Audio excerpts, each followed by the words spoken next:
कल्याण करता है, परंतु मनुष्य कल्याण का मार्ग छोड़ करके, उत्थान का मार्ग छोड़ करके पतन की ओर जा रहा है। आज समाज की दशा, संसार की दशा, उनकी मनोवृत्तियों को सब देख रहे हैं, सभी जानते हैं, पर जानते हुए भी अपने जीवन को किस ओर ले जा रहा है। आत्मदर्शी कहते हैं ये सुंदर जीवन मिला है, जीवन है अनमोल, तूने यूं ही गुजारा। बड़ा कठिन है मानव का ये मिलना जन्म दोबारा। एक बारा तो दे दिया, पर दोबारा मिलने वाला नहीं है। आप सोचो दोबारा फिर से मिल जाए, असंभव। अब तो मिला है, फिर ना मिलेगा, कभी नहीं, कभी नहीं, कभी नहीं। संसार में बताया परमात्मा ने अब की बार कृपा किया, 184 भरम के पोपे अटकी आए, अब की पासा ना पड़ा तो फिर 84 जाए। गांव देहातों में 4 लोग इकट्ठे होकर चौपड़ खेलते हैं ना, आप सब जानते हैं। भले मेरे को ज्यादा पता नहीं है, पर आपको ज्यादा ही पता होगा। चौपड़ खेलते हैं और गोटी को यहां से वहां घुमाते रहते हैं, घुमाते हैं ना, वो चक्कर गोटी लगाती है, पासा पड़ गया तो बात बन गई, पासा नहीं पड़ा तो फिर वो 84 का चक्कर, वही चक्कर में चक्कर लगाती रहेगी। पर पासा नहीं पड़ा तो क्या होगा, फिर भटक जाएंगे। इसी तरह से हमारा जीवन बताए, ये भी एक चौपड़ है। इसीलिए कहा जगत जुआ की बाजी है, खेलना बड़ी समझदारी से, बड़े भाग्य से नर्तन मिला, इसे यूं ना गंवाना। ये मानव का जीवन भी एक चौपड़ है। आप संसार के अंदर खेल रहे हो, चक्कर काट रहे हो। संत कहते हैं अब की पासा न पड़ा तो फिर 84 गोटी घूम गई। शरीर को भी एक गोटी की तरह बताया, ये भी घूम जाएगी, 84 में बार बार चक्कर लगाते रहेंगे, पर निकल नहीं पाएंगे। उसी 84 के चक्कर से निकालने के लिए समय के सद्गुरु भगवान संसार जगत में मानव शरीर को धारण करके आते, आकर के आवाज लगाते हैं, हे जगतवासियों, हे दुनिया के लोगों, 84 के चक्कर से मुक्त होना चाहते हो तो तुम्हें भगवान का भजन करना ही पड़ेगा। भजन के बगैर तेरा कैसा बुरा हाल है, कैसा बुरा हाल है, आज भी और कल भी।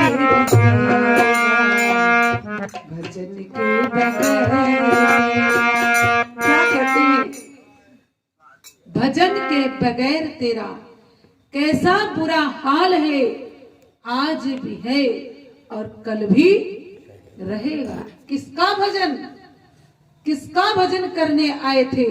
दुनिया वालों का, पुत्र का, परिवार का, संसार का, धनमाया का। इसका भजन तो आप नहीं करोगे तो भी हो रहा है। आपकी आंख खुलेगी, दुनिया के ही भजन में लग जाओगे। ये भजन बिना किए हो रहा है, पर भगवान का भजन होता है? नहीं होता है।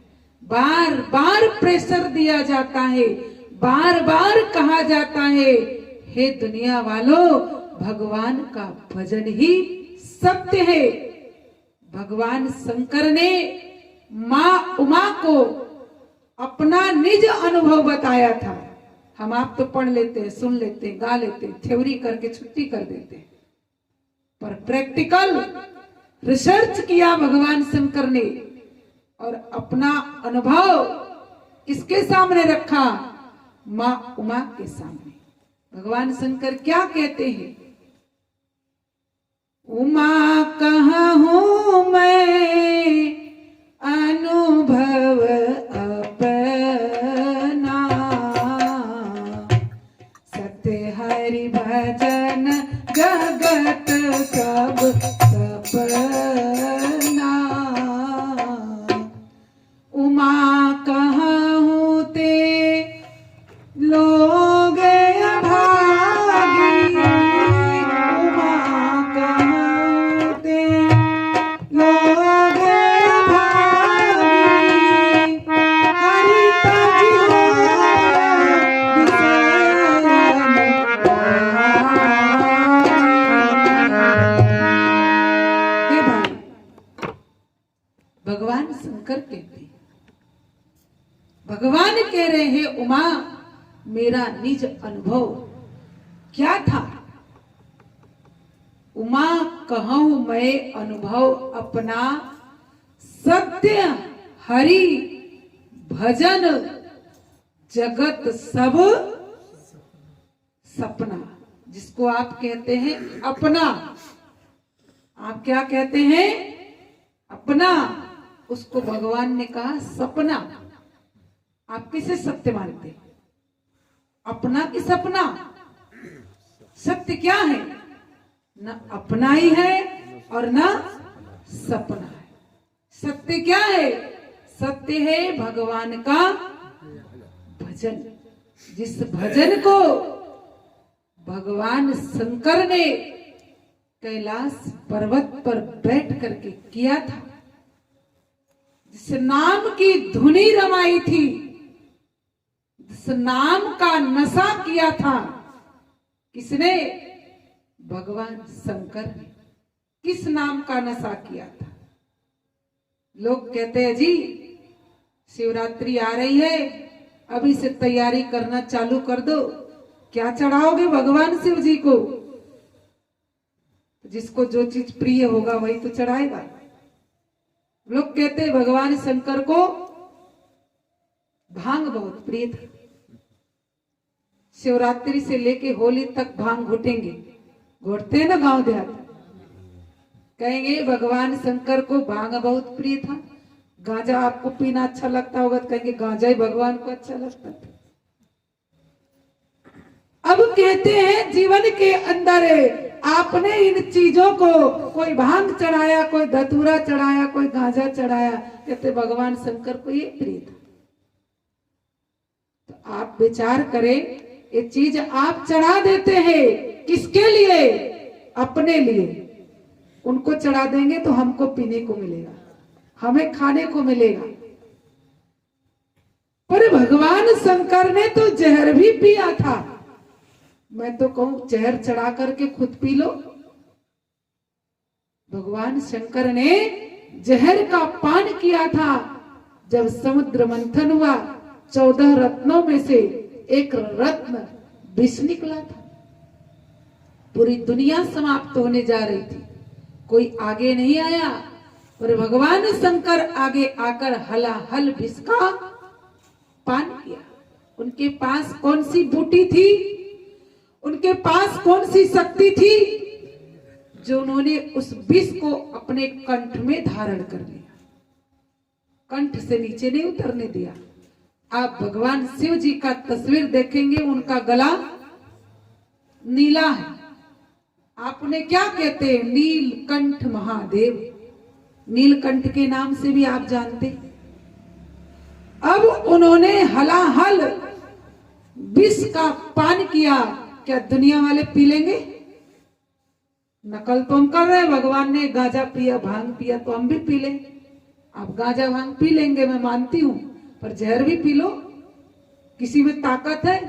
क्रोध में भले कोई पी लेता हो, पर ऐसे किसी में दम नहीं है जो पी ले। पर भगवान शंकर ने उसे पिया था। पर कहते उनके पास नाम रूपी बूटी थी, जिसके कारण उस विष ने भी अपना प्रभाव नहीं दिखाया। संत कहते हैं गांजा भांग अफीम का नशा उतर जात प्रभात, नाम खुमारी नान का चढ़ी रहे दिन रात।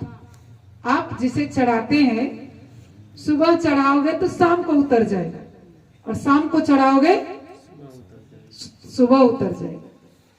शराब पीने वाला शाम को शराब पी लिया तो रात भर धुत रहेगा और सुबह उसका नशा उतर जाएगा।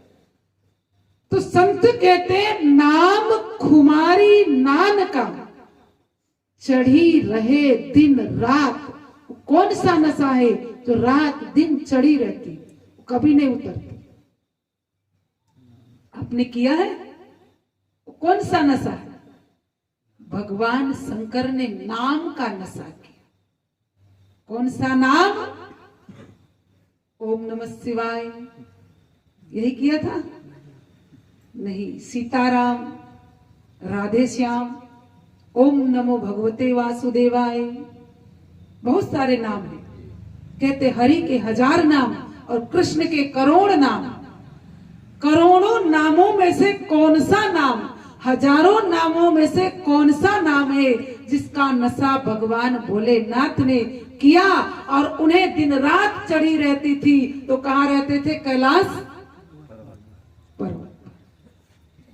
तो संत कहते हैं वो है परमात्मा का सच्चा नाम, जिस नाम को जानने के बाद वो नाम 1000 नाम, करोड़ नाम आप वाणी से व्यक्त करते हैं। आप वाणी से व्यक्त करते हैं, पर भगवान का नाम अव्यक्त है। वाणी का विषय नहीं, अव्यक्त है, उसे व्यक्त नहीं किया जाता। कहते हैं 52 अक्षर माया माही, तिनमें सत्य नाम नाही नाही नहीं, उसमें सत्य नाम नहीं, वो परे है, इनसे अव्यक्त है, वाणी से व्यक्त करने का विषय नहीं। कोटि नाम संसार में ताते मुक्ति ना होए, आदि नाम जो गुप्त जपे बूझे बिरला कोई। उस आदि नाम को भगवान भोलेनाथ ने जपा। और आप सुनते हैं मां भगवती विष्णु सहस्त्र नाम का पाठ करती थी। जब तक विष्णु सहस्त्र नाम का पाठ नहीं कर लेती थी तब तक अन्न जल को ग्रहण नहीं करती थी। इतना कठिन उनका नियम था। एक दिन भगवान शंकर ने कहा, देवी जल्दी करो, चलना है देवताओं की मीटिंग में। पर मां भगवती कहती आपको जाना है चले जाओ, पर मुझे नहीं जाना, क्योंकि मैंने अभी विष्णु सहस्त्र नाम का पाठ नहीं किया है। मां भगवती विष्णु सहस्त्र नाम का पाठ करती, आप भी करते होंगे। और भगवान शंकर अजपा नाम मोक्षदायी है। जो अजपा है बिना जपे ही जपा जा रहा है, उसे जपना नहीं पड़ता। और कहते हैं उसको जपने के बाद मोक्ष की प्राप्ति होती है। तो भगवान शंकर उसका निरंतर ध्यान करते थे और उसी में अपने आप को मस्त रखते थे। एक दिन नारद जी पहुंचे, मां भगवती से कहते हैं, माता आप अकेली रहती हो, भगवान भोलेनाथ कहाँ गए? तो माता ने कहा, तुम्हें पता है कभी वो घर में टिकते हैं? हमेशा तो कैलाश पर्वत पे रहते। नारद जी ने कहा, हे मां, आपने देखा भोलेनाथ के गले में किसकी माला है? किसकी माला है? मुंडों की माला है। और नारद जी कहते हैं, आपने कभी भोलेनाथ से पूछा किसके मुंडों की माला है? किसके मुंडों की माला है? आपने कभी नहीं पूछा, इसीलिए वो घर में नहीं आते। अब उस समय के अंदर मां भगवती को नारद जी की बात जच गई। नारी स्वभाववश उन्होंने सोचा, वो मुंडों की जो माला है स्त्रियों के मुंडों की माला थी। तूने विचार आया, पता नहीं कौन सी स्त्री का मुंड माला है। इसीलिए वो घर में नहीं रहते। नारद जी ने कहा देखो आज भगवान आए तो जरूर उनसे प्रश्न करना, पूछना कि किसका माला है। अब रोज माँ भगवती आरती की थाली लेकर खड़ी रहती थी जब भगवान शाम को आते थे, और उस दिन तो रुष्ट हो गई थी। भाई कहते देवी रुष्ट हो गई तो आपको रोटी मिलेगी? नहीं मिलने वाली है। और देवी को खुश करना है तो उनकी मांग पूरी करनी ही पड़ेगी। अब आज देवी रुष्ट है, भगवान भोलेनाथ आए, उनकी दशा को देखकर समझ गए, वो अंतर्यामी थे। भगवान शंकर कहते देवी आज नारद आया था क्या? तो और भड़क गई, क्यों नहीं आएगा नारद, आया था। पर क्रोध में आके रोज आरती करती थी भगवान की, आज भगवान से सीधे मुंह से बात नहीं कर रही थी, क्रोध में। तो उस समय के अंदर मां भगवती कह रही सबसे पहले तो तुम ये बताओ तुम्हारे गले में किसके मुंडों की माला है? भगवान जोर से हंसने लगे, बोले हे देवी किसी और के मुंडों की माला नहीं है, ये तुम्हारे ही मुंडों की माला है। बोले मेरे? तो कहते भगवान हाँ तुम्हारे। जितनी बार तुम्हारा जन्म और मरण होता है मैं अपनी याददाश्त के लिए तुम्हारे मुंडों की माला बना के धारण कर रखा है। तुम बार बार जन्मती हो, बार बार मरती हो। तुम्हारा 108 बार जन्म और मरण हो चुका। वो और भड़क गई, क्रोध में आ गई, मेरा 108 बार जन्म मरण हुआ तो आपका कितनी बार हुआ? भगवान शंकर कहते देवी मैं जन्म मरण से परे हूं, मैं जन्म मरण के चक्र से ऊपर हूं, क्योंकि मैं अजपा नाम का जाप करता हूं। जो जपा नहीं जाता, वाणी से बोला नहीं जाता, वाणी से व्यक्त नहीं किया जाता, मैं उस नाम का चिंतन करता हूं। और तुम विष्णु सहस्त्र नाम का पाठ करती हो, जिसके फल स्वरूप, जिसके पुण्य के प्रताप से हर युग में तुम मुझे पति के रूप में प्राप्त कर लेती हो, पर जन्म मरण का चक्र, आवागमन का जो चक्र है वो तुम्हारा मिट नहीं रहा है और वो मिटेगा भी नहीं। तब वहां पे भगवती सिलेंडर हो गई, क्रोध उनका ठंडा हो गया। भगवान ने कहा मैं अजन्मा हूं, तुम जन्म मरण के चक्र से बंध के आती हो और मैं उस चक्र से परे। तब मां भगवती कहती है प्रभु जब ऐसा नाम आपके पास था तो आज तक आपने क्यों नहीं बताया? तो भगवान शंकर कहते देवी आपने पूछा नहीं तो मैंने बताया नहीं। यहां पर रिश्तेदारी नहीं चलती, यहां पर जो है कोई संबंध रिश्ता नहीं है, ज्ञान का विषय है। भगवान भोलेनाथ कहते आज तुम जिज्ञासु बन करके पूछ रही हो तो मैं तुम्हें बता रहा हूं।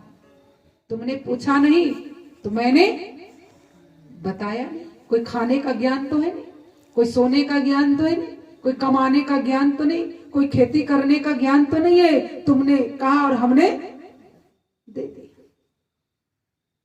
कहते हैं ज्ञान, उस ज्ञान को जानने के लिए जब उनके अंदर जिज्ञासा प्रकट हुई तो भगवान शंकर ने कहा देवी तुम पूछ रही हो तो मैं तुम्हें बता रहा हूं। भगवान शंकर अमरनाथ की गुफा में ले जाकर अमर कथा कही थी। आप लोग सुनते होंगे, सुना होगा अमर कहानी। वो अमर कथा क्या थी? वो अमर कथा क्या थी जो भगवान शंकर ने मां भगवती को सुनाया था? कोई और कथा नहीं थी, इधर उधर की कथा नहीं थी, तेरा मेरी की कथा नहीं थी। जो सत्संग आप बैठकर यहाँ पे सुन रहे हो, यही सत्संग भगवान शंकर ने माँ भगवती को सुनाया था। सत्संग सुना क्योंकि उन्होंने कहा था जिन हरि कथा सुने नहीं काना, भगवान शंकर ने कहा है जिन हरि कथा सुने नहीं काना, श्रवण रंध्र अहि भवन समाना, नए नए संत दरस नहीं देखा, लोचन मोर पंख करी लेखा। भगवान शंकर कहते जो इन कानों के द्वारा हरि की कथा, हरि की चर्चा को नहीं सुनता, उसके कान अहि भवन समाना, अहि मतलब सर्प, अहि मतलब सर्प, जो इन कानों के द्वारा हरि कथा नहीं सुनता, भगवान की चर्चा नहीं सुनता, उसके कान सर्प के बिल के समान होता है। किसने कहा? भगवान शंकर ने। कहते नए नए संत दरस नहीं देखा, लोचन मोर पंख करी देखा। जिन्होंने इन नेत्रों से, इन आंखों से भगवान का दर्शन नहीं किया, साधु संतों का दरस परस नहीं किया, नए नए संत दरस नहीं देखा। लोचन मोर, आप मोर के पंख में देखते हैं ना, एक आंख का निशान बना रहता है, आंख का निशान बना रहता है। ऐसे ही मनुष्य को बताया जो इन आंखों से संतों का दर्शन नहीं करता, उसके आंख नकली मोर के पंख के समान। कहते हैं जीवन के अंदर सुन हरि चरितन जो हर साथी, जिसका हृदय भगवान की चर्चा को सुनकर हर्षित नहीं होता, पुलकित नहीं होता, उसका हृदय पत्थर के समान बताया। हे प्राणी, इसी सत्संग की महिमा को आज सुन रहे थे। उमा काऊ ते लोग अभागी, हरि तजी होय विषय अनुरागी। जो हरि की भक्ति को तजकर विषयों के रागों में, रंगों में मस्त रहता है, वो भक्ति का रस कभी नहीं जान सकता। पर क्या कहा? हरि तजी होय विषय, हरि को तज करके, भक्ति को तज करके विषयों का रागी बना हुआ है। और जो प्रभु के चरणों का अनुरागी बन जाता है, वही हरि भक्ति की महिमा को समझ पाता है। माँ भगवती को भगवान शंकर ने सत्संग सुना के, जैसे आप खेत में बीज डालते हैं, क्या 5,000 रुपया किलो बीज ले आए गेहूं का और खेत में फेंक कर चले आएंगे, आप क्या करेंगे? आप क्या करते हैं? आप सब किसान बैठे हैं, आप क्या करेंगे? खेत में हल चलाएंगे, जुताई करेंगे, एक बार नहीं, 2 बार नहीं, 3 बार उसको जोतेंगे। और जो है, जब उसमें कंकड़ पत्थर घास फूस रहता, उसकी सफाई करेंगे, उस मिट्टी को कैसा बनाएंगे? उपजाऊ। जब अच्छी तरह से वो मिट्टी बन जाएगा, तब आप ले जाकर के बीज डालेंगे। ऐसे ही भगवान शंकर ने मां भगवती के हृदय रूपी खेत को, सत्संग को सुना करके उपजाऊ बनाया।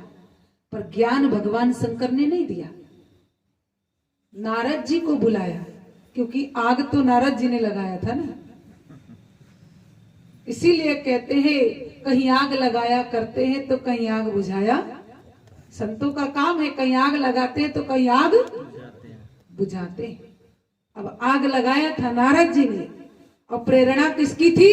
भगवान भोलेनाथ। भगवान की कृपा के बिना संत भी नहीं मिलते। और कहते हैं संत की संगति के बिना हमारे विवेक का ताला भी नहीं खुलता। बिन सत्संग विवेक न होई, राम कृपा बिन सुलभ न। विवेक का ताला भी नहीं खुलता, और जब तक ताला नहीं खुलेगा, हृदय का पट नहीं खुलेगा, तब तक आपको सत्य का बोध नहीं होगा। नारद जी को बुलाकर मां भगवती के हृदय रूपी खेत में पावन नाम रूपी बीज को डाला। जब उस नाम को जाना तब मां भगवती और भगवान भोलेनाथ एक साथ बैठ करके दोनों ध्यान कर रहे। जपे जे पिय संग भवानी। मां भवानी भगवान भोलेनाथ दोनों बैठकर एक साथ ध्यान करते। मंगल भवन अमंगल हारी उमा सहित जय जपत। क्या जपते थे? क्या जपते थे? आपको लग रहा होगा ओम नमः शिवाय, ओम नमः शिवाय जपते हो। ये तो वाणी का विषय हो गया। कहते तंत्र मंत्र सब झूठ है, मत भरमो संसार, सार शब्द जाने बिना कोई न उतरसी पार। भाई ये मंत्र तंत्र जो भी है वाणी का विषय। आप वाणी से, जैसे मेरे पास फल रखा है, उस फल को उठा करके माथे से लगा के दूंगी तो आप बड़ी श्रद्धा से ले लेंगे ना। आप मैं गाल में छुआ के दूंगी तो भी ले लेंगे। और कहते हैं उसी फल को यदि जीभ से लगा करके दूंगी तो आप क्या कहेंगे? बहन जी ने प्रसाद को झूठा कर दिया। जब प्रसाद झूठा हो गया, वाणी से लगाते ही तो भगवान का नाम झूठा नहीं हो जाएगा? वाणी से बोलेंगे तो झूठा नहीं हो जाएगा? झूठा हो जाएगा। इसीलिए वाणी से बोला नहीं जाता, व्यक्त है, वो व्यक्त करने का विषय नहीं है। और जब मां भगवती ने उसे जान करके उसका ध्यान किया, वो भी उस नाम के नशे में रम गई। 108 बार जन्म मरण के बाद फिर 109 जन्म उनका नहीं हुआ। अब कहते परमात्मा ने हम आपके जीवन में मनुष्य का शरीर दिया और इसके अंदर कीमती श्वास चल रहा है। आपको अनुभव होता होगा, श्वास चल रहा कि नहीं चल रहा? आप छू के देख ले, चल रहा है कि नहीं चल रहा, अनुभव करें। 24 घंटे में 21,600 श्वास हम लेते हैं और छोड़ते हैं। प्राण अपान की क्रिया चल रही है 24 घंटे में 21,600। अब आप विचार करेंगे, जब से पैदा हुए हैं तब से श्वास शुरू हुआ ना चलना। जिस दिन धरती पे आए तब से श्वास चल रहा है। अब वृद्धावस्था को प्राप्त हो गए तो भी श्वास चल रहा है। अब कहते हैं 21,600 श्वास में से कितना श्वास आप भगवान के नाम पर छोड़ते हैं, कितना श्वास हमारा फालतू जाता है? आपको कभी विचार आता है?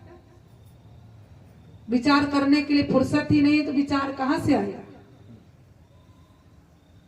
अब कहते हैं 21,600। 21,600 में से 2 जीरो को हटा दीजिए।